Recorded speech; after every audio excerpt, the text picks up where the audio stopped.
મિત્રો ઇંગ્લિશમાં સૌથી મોટી સમસ્યા એ છે કે રોજબરોજ વપરાતા વાક્યોને ઇંગ્લિશમાં કઈ રીતે બોલવા.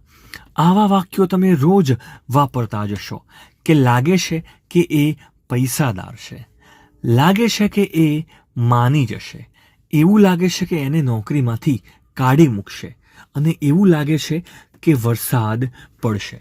તો આ રીતના જે વાક્યો છે, જો આને તમારે ઇંગ્લિશમાં બોલવા હોય તો એના માટે જે માળખું વપરાય છે, ઇટ સિમ્સ લાઈક.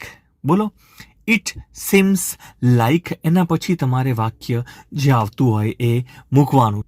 ઊંચા નીચે લખેલો છે જે આપ જોઈ શકો છો, ઇટ સિમ્સ લાઈક. બોલો એકવાર, ઇટ સિમ્સ લાઈક. ઉદાહરણ જોઈએ એટલે આવડી જશે. પહેલું ઉદાહરણ છે, લાગે છે કે એ પૈસાદાર છે. It seems like he is rich. It seems like he is rich. ઉચ્ચાર નીચે આપેલો જ છે. બીજું વાક્ય છે, એવું લાગે છે કે એ માની જશે. It seems like he will agree. It seems like he will agree. ઉચ્ચાર નીચે જોઈ લેશો. નેક્સ્ટ વાક્ય છે, એવું લાગે છે કે એ રડવાની છે. It seems like she is going to cry.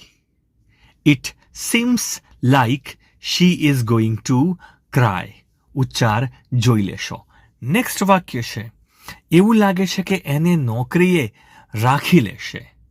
It seems like they will hire him.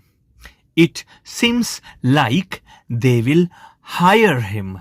ઉચ્ચાર જોઈ લેશો. નેક્સ્ટ વાક્ય છે, એવું લાગે છે કે એને નોકરીમાંથી કાઢી મૂકશે.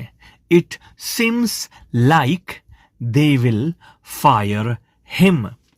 It seems like they will fire him. Next વાક્ય જે આપ જોઈ શકો છો, એવું લાગે છે કે વરસાદ પડવાનો છે. It seems like it is going to rain. બોલો, it seems like it is going to rain. Very good. Next વાક્ય છે, એવું લાગે છે કે આપણે જીતી જઈશું. It seems like we are going to win. બોલો, it seems like we are going to win. Very good. છેલ્લું વાક્ય તમને હું હોમવર્ક આપું છું. કમેન્ટમાં તમારે એનું ઇંગ્લિશ લખવાનું છે કે એવું લાગે છે કે એ આપણી ઓફર સ્વીકારી લેશે. તો એવું લાગે છે એ આપણી ઓફર સ્વીકારી લેશે. તો શબ્દો કયા આવડવા જોઈએ? ઓફર શબ્દનું ઇંગ્લિશ આપણને આવડવું જોઈએ. ઇંગ્લિશમાં ઓફર એ ઇંગ્લિશ શબ્દ છે, OFFER. તો આ તો તમને આવડે જ છે. અને નેક્સ્ટ, સ્વીકારવું, આના માટેનો ઇંગ્લિશ શબ્દ કયો છે? ખાસ અહીંયા લખી દઉં છું, એક્સેપ્ટ. ACCEPT. એક્સેપ્ટ એટલે સ્વીકારવું. તો લાગે છે આપણી ઓફર સ્વીકારી લેશે. આને તમારે ઇંગ્લિશમાં લખવાનું છે.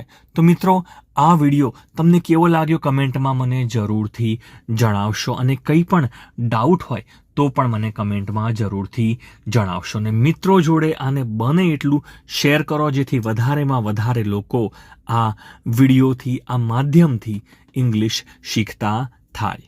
Thank you.